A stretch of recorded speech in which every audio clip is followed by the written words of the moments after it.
Paano nga ba mag-breed ng red factor mga idol? Ang RF mga idol ay dominant gene yan.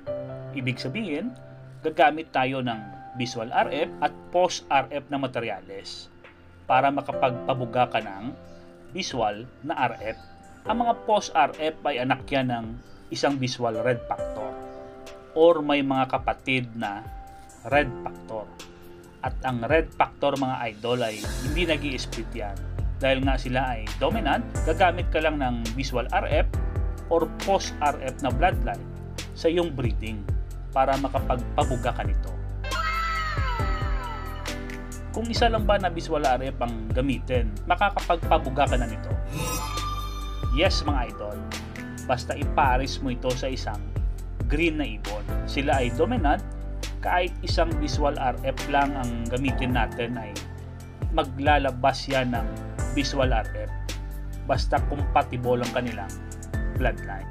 Kung isa lang na post RF ang gamitin, maglalabas din ba ng visual RF? Negative mga lods or napakababa ng porsyento na makapagpalabas ka ng isang visual RF.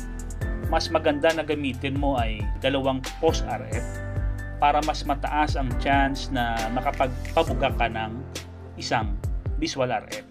Pero kung may budget ka naman mga idol, mas maganda ay isang visual RF at isang post RF ang gamitin mo. Yan ay panigurado na makapagbibigay sa iyo ng maraming red factor. Sa breeding ng RF, ang dapat mong tignan ay compatibility ng dalawang ibon na pinagpares mo mga idol. Dahil ang mutation na ito ay napakahirap palabasin.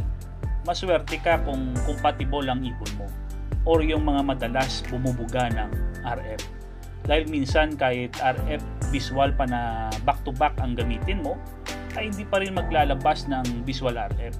Minsan bibigyan ka lang ng mga green na post RF mga idol.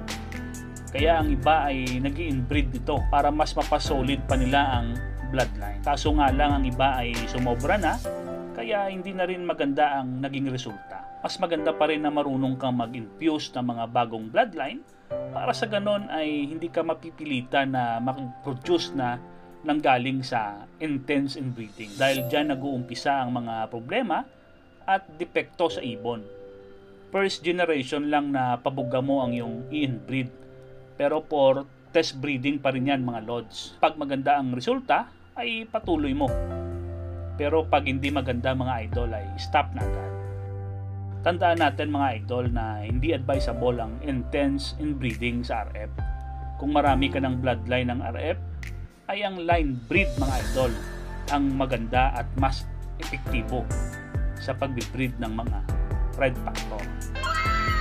Disclaimer ito ay base lamang sa aking karanasan sa pagbreed ng RF. Asa sa inyo pa rin kung saan ang mas epektibo sa inyong tingin mga idol. Tignan nyo ang ating pabuga. Positive sa red factor mga idol. Ngayon paano mo malalaman ang inakay kung positive sa RF? Ito mga idol ay 15 days old at wala pang exact na kulay. Pero focus mo ang iyong mga mata sa palabas na mga balahibo. Makikita mo ang mamula-mulang balahibo mga idol.